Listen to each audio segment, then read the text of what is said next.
ইউরোপে বাংলাদেশি পোশাকের বাজার বাড়াতে আগ্রহী ফ্রান্স। সবুজ শিল্পায়নের রেকর্ডে মুগ্ধ দেশটির রাষ্ট্রদূত। এলডিসি পরবর্তী চ্যালেঞ্জ মাথায় রেখেই হচ্ছে পরিকল্পনা। দেশে বৈদেশিক ঋণ প্রবাহে চমক। চলতি অর্থ বছরের প্রথম প্রান্তিকে প্রতিশ্রুতি মিলেছে ৩,০০০% বেশি। ৩৫.৭% বেড়েছে অর্থছাড়, বেড়েছে ঋণ পরিশোধের চাপও। সাপ্তাহিক ছুটির দিনে রাজধানীতে কমেছে কাঁচামরিচ সহ বেশিরভাগ সবজির দাম। স্থিতিশীল ডিম ও ব্রয়লারের বাজার, বাড়ছে ইলিশের সরবরাহ। দাম নিয়ে মিশ্র প্রতিক্রিয়া। এবং থমকে আছে বর্জ্য থেকে বিদ্যুৎ ও সার উৎপাদন। ঢাকায় অচল কোটি টাকার প্রকল্প, শিগগিরই কাজ শুরুর আশা। সঠিক ব্যবস্থাপনায় জোর বিশেষজ্ঞদের।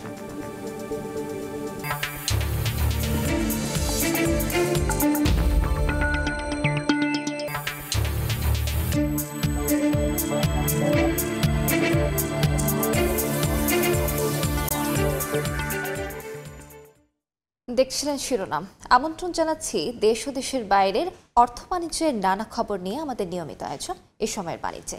আপনাদের সঙ্গে আছি আমি আলিশা ইসলাম। ইউরোপে বাংলাদেশি পণ্যের বাজার বাড়াতে চায় ফ্রান্স। ধামরাইয়ে একটি পোশাক কারখানা পরিদর্শনে এসে এমন আগ্রহের কথা জানিয়েছেন ফ্রান্সের রাষ্ট্রদূত জ-মার্ক শেরেশার্লে। এ সময় উদ্যোক্তারা জানান, এলডিসি পরবর্তী চ্যালেঞ্জের কথা মাথায় রেখেই সবুজ কারখানামুখী হচ্ছেন ব্যবসায়ীরা। MSRFN-এর রিপোর্ট। বিশ্বের সবচেয়ে ভালো মানের পরিবেশ বান্ধব ১০০টি তৈরি পোশাক কারখানার মধ্যে ৬৮টি বাংলাদেশে। মার্কিন লিড সনদের হিসাবে সর্বোচ্চ সংখ্যক ২৬৮টি সবুজ কারখানা রয়েছে এদেশেই। এমনই একটি রপ্তানিমুখী তৈরি পোশাক কারখানা ধামরাইয়ের সোনোটেক্স গ্রুপ, যেখানে কর্মসংস্থান হয়েছে প্রায় ২২,০০০ শ্রমিকের। প্রত্যেকেই সন্তুষ্ট কর্মপরিবেশ ও বেতন ভাতা সহ আনুষঙ্গিক সুযোগ সুবিধায়। পরিবারে বা ফ্যামিলিতে আমার যে যা লাগে সংসারে, এখানে সব ধরনের জিনিসপত্র পাই কম দামে। এটা আমাদের জন্য অনেক হেল্পফুল। দুপুরে খাবারের সুযোগ সুবিধা আছে, ক্যান্টিনের সুযোগ সুবিধা আছে, মাতৃকালীন ছুটির সুবিধাও আছে এই জায়গায়। ৩০ তারিখে বেতন পাই, ১ তারিখে হাজিরা বোনাস পাই, ঠিক আছে, তারপর পিআইবির টাকা পাই। এই কারখানাটি পরিদর্শন করেন ফ্রান্সের রাষ্ট্রদূত। ঘুরে দেখেন কাঁচামাল থেকে পোশাক তৈরির বিভিন্ন ধাপ। কথা বলেন শ্রমিক কর্মকর্তাদের সঙ্গে। জানান বাংলাদেশি পোশাকই ফ্রান্সের সঙ্গে সম্পর্ক উন্নয়নে জোরালো ভূমিকা রাখতে পারে। Capacity of the Bangladeshi workers to produce very high quality for the European market. The partnership is going very well because they have a very high level of quality and way of life for the workers. What I saw seems to be very promising for the development of links between France and Bangladesh. Sonotex group কর্তৃপক্ষ জানায়, France সহ বিশ্ববাজারে প্রতিযোগিতায় এগিয়ে থাকতে সবুজ কারখানা তৈরিতে জোর দিচ্ছেন তারা। ভবিষ্যতের কথা চিন্তা করে যাতে আমরা কম্পিটিটিভ থাকতে পারি মার্কেটে, পাশাপাশি আমরা অবশ্যই প্ল্যানেট নিয়ে চিন্তা করে আমাদের ভবিষ্যৎ প্রজন্ম নিয়ে চিন্তা করি। হাই এন্ড প্রোডাক্ট আমরা কীভাবে করতে পারি সেই চিন্তা করতে হবে এবং আমাদের এফিসিয়েন্সি বাড়াইতে হবে। এই ইনিশিয়াল ইনভেস্টমেন্ট পরিবেশ বান্ধব ফ্যাক্টরিতে একটু বেশি মনে হয়, কিন্তু লং টার্মে এটা একটা বেনিফিশিয়াল ফ্যাক্টরির জন্য, খরচ কমাতে সাহায্য করে। তৈরি পোশাক সহ বাংলাদেশের শীর্ষ রপ্তানি গন্তব্য ইউরোপে এককভাবে ২ বিলিয়নের বেশি আয় হয় ফ্রান্স সহ মাত্র ৪টি দেশ থেকে। সবকিছু ঠিকঠাক থাকলে ২০২৬ সালের নভেম্বরে স্বল্পোন্নত দেশের তালিকা থেকে বের হবে বাংলাদেশ। এর ফলে রপ্তানি বাজারে প্রতিযোগিতা বৃদ্ধির পাশাপাশি জিএসপি সুবিধা হারাবেন উদ্যোক্তারা। তাই পরিবেশ বান্ধব শিল্প কারখানা গড়ে তোলার দিকেই মনোযোগী হচ্ছেন শিল্প খাতের উদ্যোক্তারা। MSRFN, সময় সংবাদ, ধামরাই, ঢাকা। দেশে বৈদেশিক ঋণের প্রবাহ বেড়েছে বড় ব্যবধানে। চলতি অর্থ বছরের প্রথম প্রান্তিকে ঋণের প্রতিশ্রুতি এসেছে ৮৮ কোটি ৩২ লাখ ডলার, যা গত বছরের একই সময়ের তুলনায় ৩,২২২% বেশি।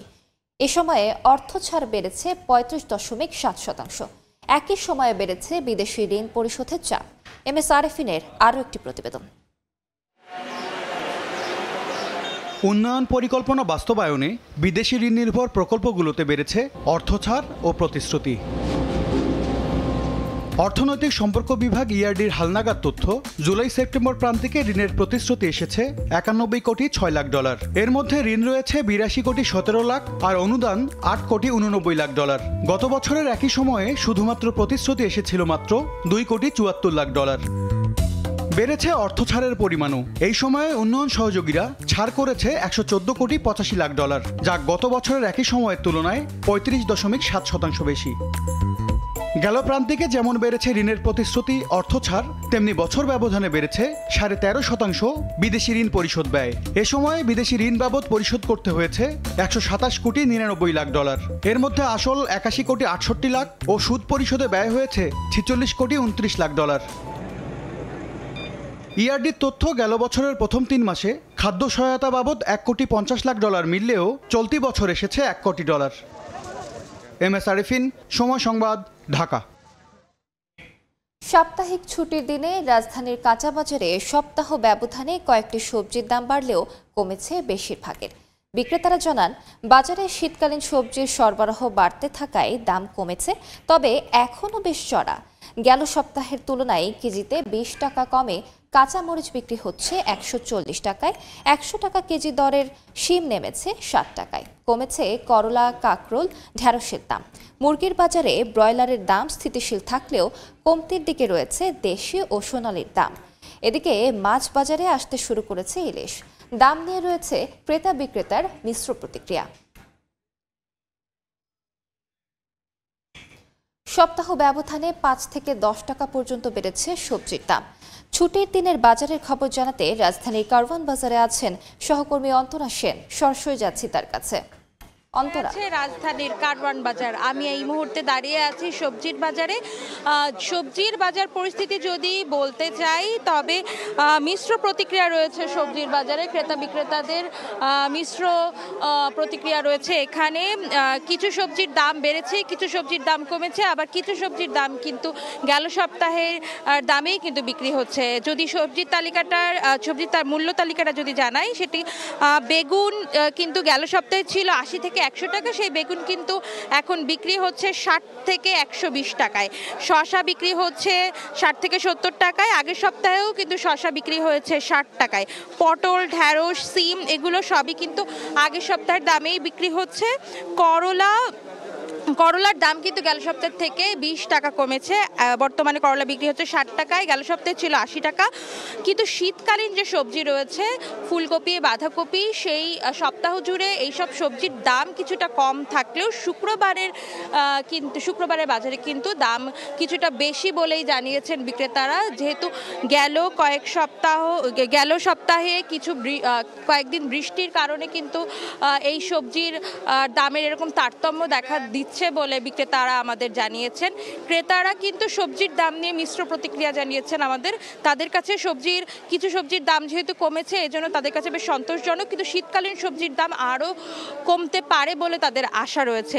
এদিকে ব্রয়লার মুরগির দাম কিন্তু আগের সপ্তাহে ছিল 170, এই সপ্তাহ কিন্তু 170, সেটি অপরিবর্তিত রয়েছে। তবে সোনালী মুরগির দাম এবং লাল লেয়ার মুরগির দাম কিন্তু কমেছে। গেল সপ্তাহে সোনালী মুরগি বিক্রি হয়েছে 280 থেকে 300 টাকায়, এই সপ্তাহে কিন্তু সোনালী মুরগির দাম 270 থেকে 280 টাকা।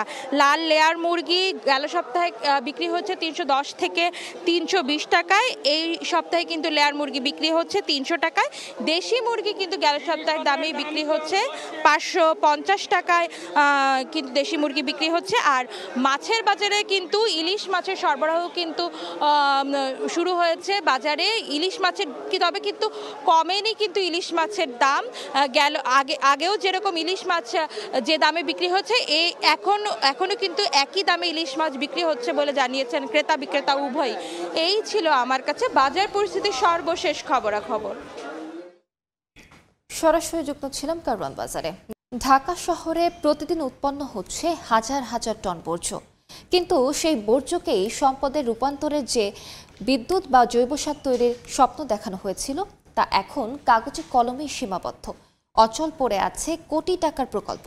সিটি কর্পোরেশন বলছে অচিরেই বাস্তবায়ন হবে বর্জ্যকে সম্পদে রূপান্তরের কাজ। বর্জ্য ব্যবস্থাপনা বিধিমালাকে বাস্তবে রূপ দেওয়ার জোর বিশেষজ্ঞদের।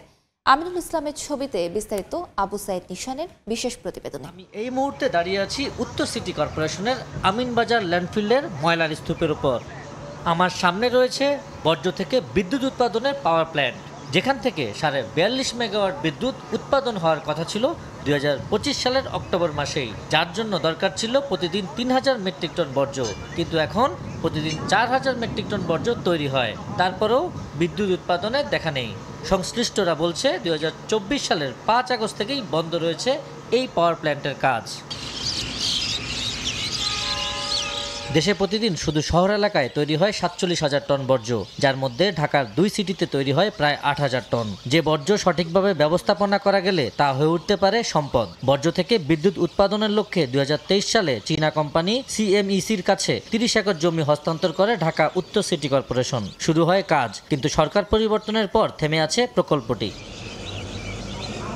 বর্জ্য পোড়াতে CMECর সঙ্গে চুক্তিতে তাপমাত্রা নির্ধারণ করা হয় 850 ডিগ্রি সেন্টিগ্রেড, অথচ 2021 সালের বর্জ্য ব্যবস্থাপনা নীতিমালায় তা ছিল 1000 ডিগ্রি সেন্টিগ্রেড। তাপমাত্রার এই তারতম্যের কারণে কাজ বন্ধ জানিয়ে ঢাকা উত্তর সিটি কর্পোরেশনের প্রধান বর্জ্য ব্যবস্থাপক জানান, ইস্যুটি সমাধান হয়ে গেলেই আগামী 2 বছরের মধ্যে বর্জ্য থেকে বিদ্যুৎ উৎপাদন সম্ভব হবে। 1000 ডিগ্রি সেলসিয়াস বাংলাদেশ গভর্নমেন্ট চাচ্ছে এবং চাইনিজ গভর্নমেন্ট চাচ্ছে এটাকে 850 ডিগ্রি। এই 150 ডিগ্রি সেলসিয়াস টেম্পারেচার এই বিষয়টা এখনও অমীমাংসিত রয়েছে। এটা যদি মীমাংসিত হয়ে যায় আগামী বছর 2-1 মধ্যে আমরা আশা করি ওয়েস্ট টু এনার্জি প্রজেক্টটা ইন ফুল সুইং কাজ করবে। অন্যদিকে থমকে আছে ঢাকা দক্ষিণ সিটি কর্পোরেশনের বর্জ্য থেকে সার তৈরির প্রকল্প।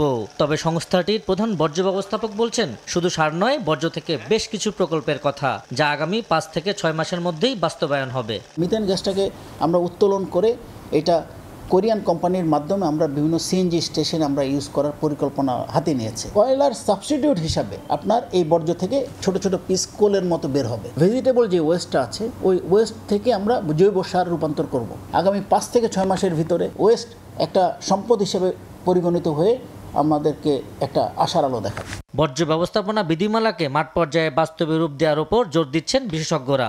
বর্জ্যকে সম্পদে করতে চান তাহলে প্রথম কাজটা হচ্ছে জৈব এবং অজৈবটাকে পৃথক করতে হবে। এই কাজটা বিধিমালায় বলা আছে, এটা পৌরসভার সাথে কাজ করে এটাকে ইমপ্লিমেন্ট করতে হবে। Waste to energy, biogas, compost বা যদি আমি RDF করতে পারি তাহলে এখান থেকে আমি মিথেন এমিশনটা কমাতে পারবো। আমাদের যে সলিড বেস রুলসটা আছে এটা যদি আপনি ইমপ্লিমেন্ট করতে পারেন প্রপারলি তাহলে 75% অফ দ্য প্রবলেম আমাদের বর্জ্য ব্যবস্থাপনার এমনি সলভ হয়ে যাবে। বর্জ্য থেকে বিদ্যুৎ, জ্বালানি কিংবা সার উৎপাদন সম্ভব হলে একদিকে যেমন অর্থনৈতিক সুবিধা পাওয়া যাবে, অন্যদিকে কমবে বিদ্যুৎ ও জ্বালানির ঘাটতি। আবু সাইদ নিশান, সময় সংবাদ, ঢাকা। দেখছেন এই সময়ের বাণিজ্য। দেশের শীর্ষস্থানীয় শিল্পগোষ্ঠী আকিজ ভেঞ্চার গ্রুপের হাত ধরে বাংলাদেশে আনুষ্ঠানিকভাবে যাত্রা শুরু করল বিশ্বের স্বনামধন্য স্প্যানিশ ব্র্যান্ড সিমন। এ উপলক্ষে বৃহস্পতিবার রাজধানীর একটি হোটেলে অনুষ্ঠানের আয়োজন করে আকিজ ইলেকট্রনিক্স। জানানো হয়, 1916 সালে প্রতিষ্ঠিত সিমন ব্র্যান্ড বিশ্বের 90টিরও বেশি দেশে কার্যক্রম পরিচালনা করছে।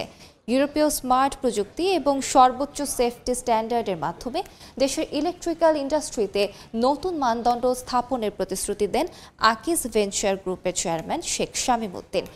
এ সময় উপস্থিত ছিলেন সিমন গ্রুপের স্ট্র্যাটেজি ডিরেক্টর কিম, সিমন এপ্যাকের বিজনেস ডিরেক্টর ডেরেক তাই সহ 2 প্রতিষ্ঠানের ঊর্ধ্বতন কর্মকর্তারা।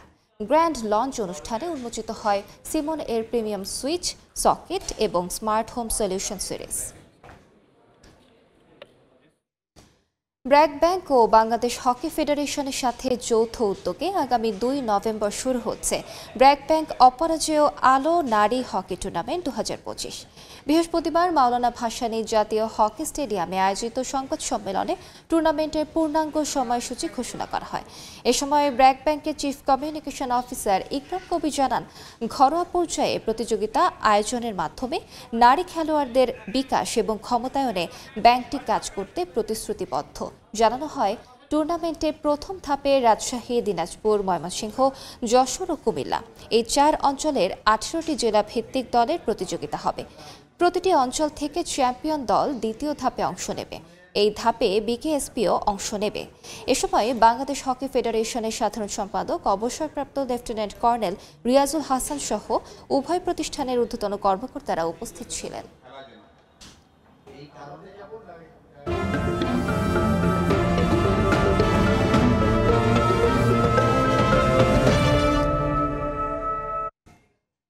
মানিকগঞ্জের সারের সংকট দেখিয়ে সরকার নির্ধারিত মূল্যের চেয়ে বস্তা প্রতি 400 থেকে 500 টাকায় সার বিক্রির অভিযোগ উঠেছে ডিলারদের বিরুদ্ধে।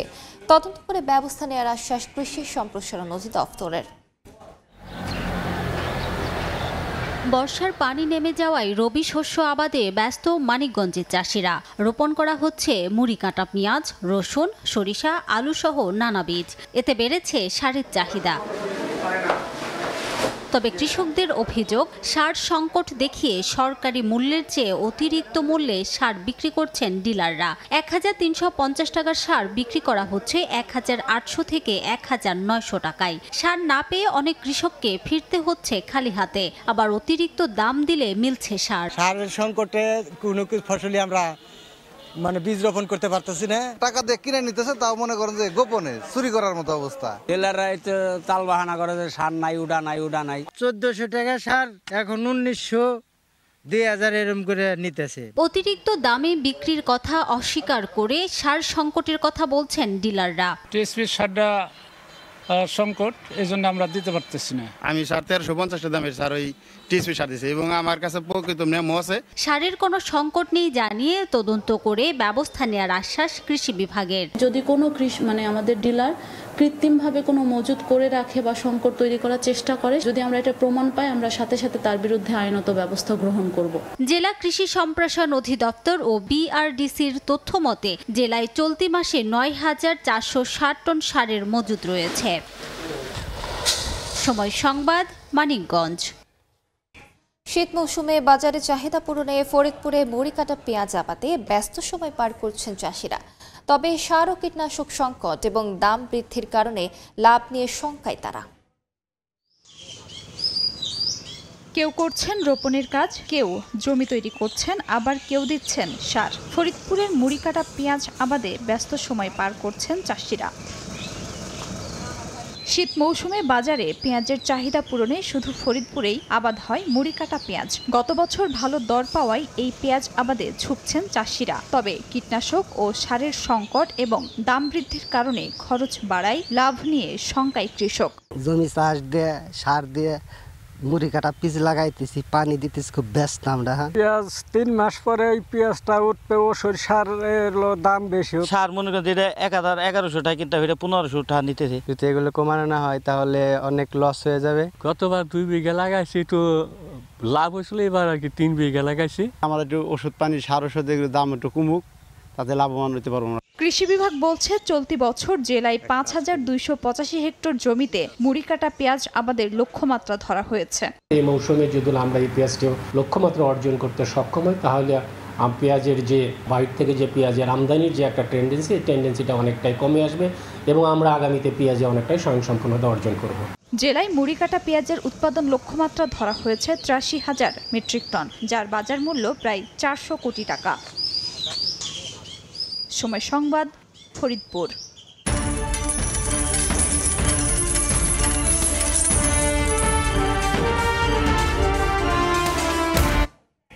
দেশের বাজারে স্বর্ণের দাম ভরিতে 2613 টাকা কমিয়েছে বাংলাদেশ জুয়েলার্স অ্যাসোসিয়েশন বাজস। বৃহস্পতিবার নির্ধারিত নতুন দাম অনুযায়ী 22 ক্যারেটের 1 ভরি স্বর্ণ কিনতে গুনতে হবে 2,96,000 টাকা। এছাড়া 21 ক্যারেটের প্রতি ভরি 1,90,998 টাকা, 18 ক্যারেটের প্রতি ভরি 1,63,716 টাকা এবং সনাতন পদ্ধতির প্রতি ভরি স্বর্ণের দাম 1,36,014 টাকা নির্ধারণ করা হয়েছে। এর আগে গেল 29 অক্টোবর ভরিতে 8,900 টাকা দাম বাড়িয়েছিল বাজস। সাপ্তাহিক ছুটির দিনে কক্সবাজারে ভিড় বেড়েছে পর্যটন প্রেমীদের। বিস্তারিত জানাতে সৈকতে সুগন্ধা পয়েন্টে আছেন রিপোর্টার সুজউদ্দিন রুবেল। সরাসরি যাচ্ছি তার কাছে। থেকে ছুটে আসা মানুষের ভিড় কক্সবাজার সমুদ্র সৈকতে আজও তার ব্যতিক্রম হয়নি। সকাল থেকে আমরা লক্ষ্য করছি সমুদ্র সৈকতের লাবণী, সুগন্ধা এবং কলাতলী এই 3টি পয়েন্টে দলে দলে মানুষজন সমুদ্রের যে সাগর তীর জুড়ে নেমেছেন এবং নেমে অনেকে যারা সমুদ্র স্নান করছেন। আবার আমরা লক্ষ্য করছি বালিয়াড়ির যে দীর্ঘ প্রান্ত রয়েছে, এক প্রান্ত থেকে অন্য প্রান্ত, সেখানে ঘোড়ায় চড়ছে, আবার বিচ বাইকে চড়ছে, অনেকে ছবি তুলছে। এভাবে কিন্তু আনন্দঘন মুহূর্তগুলো তাদের কাছে। একই সঙ্গে সমুদ্রের যে নোনা জল, সেই নোনা জলে কিন্তু আনন্দের মাত্রাটা একটু বেশি। আমরা লক্ষ্য করছি যারা বিচ বা জেট স্কি রয়েছে, সে জেট স্কি যুগে সমুদ্রে দূরে গিয়ে তারা ঘুরে আসছেন। আবার অনেকেই নোনা জলে গা ভিজিয়ে যে ব্যাগ রয়েছে, টিউব রয়েছে, এগুলো নিয়ে কিন্তু আনন্দে মেতে রয়েছে। ঢেউ তীব্রতা একটু কম, কিন্তু রোদের তীব্রতা অনেক বেশি। এই উত্তাপের যে মানুষের উত্তাপ, সেই উত্তাপের মধ্যেই কিন্তু আনন্দ উচ্ছ্বাস মেতে রয়েছে। আর বিশেষ করে যেহেতু বিপুল সংখ্যক পর্যটক এখানে ছুটে এসেছে, সেক্ষেত্রে এখানকার ব্যবসার যে চাঙ্গা ভাব, সেটি কিন্তু আমরা লক্ষ্য করছি। 1 নভেম্বর থেকে পর্যটন মৌসুম শুরু হচ্ছে, সেক্ষেত্রে মানুষের যে বাড়তি চাপ যেমন বাড়ছে, ঠিক তেমনি যে ব্যবসার যে চাঙ্গা ভাব সেটি ফিরেছে। বিশেষ করে সৈকত পাড়ে যারা হকার রয়েছে তারা যেমন আয় করছে, ঠিক তেমনি সাগর পাড় জুড়ে আবার যে শামুক ঝিনুক কিংবা বার্মিজ পণ্যের দোকান রয়েছে, 3টি পয়েন্টে প্রায় 100-এর বেশি বার্মিজ পণ্যের দোকান রয়েছে, সেখানেও কিন্তু বেচা বিক্রি বেড়েছে। যার কারণে কিন্তু যারা ব্যবসায়ী রয়েছে তারা কিন্তু বেশ আনন্দে রয়েছে। তারা বলছে যে ব্যবসা বাণিজ্য ভালো হয়, তারা খুব খুশি। অন্যদিকে 5 শতাধিক হোটেল মুটেলেও আমরা লক্ষ্য করছি, যেহেতু 6 মাস পর্যটকের একটু কম ছিল, কিন্তু এখন যেহেতু পর্যটক বাড়ছে, সেক্ষেত্রে 5 শতাধিক হোটেল মুটেলেও কিন্তু পর্যটকের বাড়তি যে চাপ সেটি আমরা লক্ষ্য করছি। এবং পর্যটন ব্যবসায়ীরা বলছে এই চাপ অব্যাহত থাকলে তাদের খুব ব্যবসা ভালো হবে। তো এই ছিল আমার কাছে কক্সবাজার সৈকত থেকে সবশেষ। সরাসরি যুক্ত ছিলাম কক্সবাজারে। সৌদি আরবে জেদ্দায় হয়ে গেল আল রায় বিজনেস গ্রুপ সামিট 2025। এতে নিজ দেশের পণ্য, সেবার গুণগত মান এবং বিনিয়োগের সম্ভাবনাময় খাতগুলো তুলে ধরেন প্রবাসী বাংলাদেশি ব্যবসায়ীরা। স্থানীয় সময় বুধবার সৌদি আরবের জেদ্দায় বসে বিভিন্ন দেশের ব্যবসায়ী ও বিনিয়োগকারীদের নিয়ে আল রায় বিজনেস গ্রুপ সামিট 2025। সামিটে অংশ নেন যুক্তরাজ্য, স্পেন, পাকিস্তান সহ বিভিন্ন দেশের উদ্যোক্তা ও বিনিয়োগকারীরা। ছিলেন প্রবাসী বাংলাদেশি ব্যবসায়ীরাও। ব্যবসা বাণিজ্য সম্প্রসারণ ও সহায়তা প্রদানের পাশাপাশি সৌদি আরবে আন্তর্জাতিক বিনিয়োগের নতুন সম্ভাবনার দ্বার খোলাই এই আয়োজনের লক্ষ্য বলে জানান আয়োজকরা। সম্মেলনে বাংলাদেশের প্রবাসী ব্যবসায়ীরা সৌদি আরবের নিজ দেশের পণ্য, সেবার গুণগত মান এবং বিনিয়োগের সম্ভাবনাময় খাতগুলো তুলে ধরেন। এ সময় ব্যবসায়ীদের ব্যবসা লাইসেন্সিং ও বিনিয়োগ প্রক্রিয়ায় সর্বোচ্চ সহযোগিতা প্রদানের আশ্বাস দেন আয়োজকরা। আগামীতে এই ধরনের আন্তর্জাতিক ব্যবসায়িক সম্মেলনের মাধ্যমে সৌদি আরবে প্রবাসী বাংলাদেশিদের জন্য নতুন ব্যবসা ও বিনিয়োগ সুযোগ তৈরি হবে বলে আশাবাদী সংশ্লিষ্টরা। আরিফুর রহমান, সময় সংবাদ, সৌদি আরব।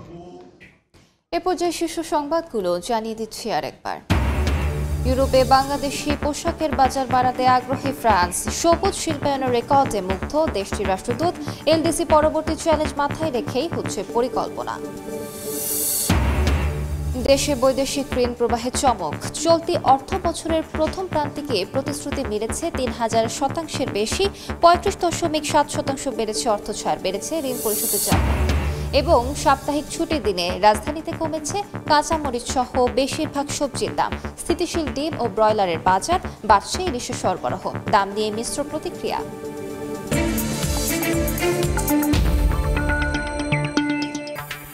এ ছিল এ সময় বাণিজ্যে।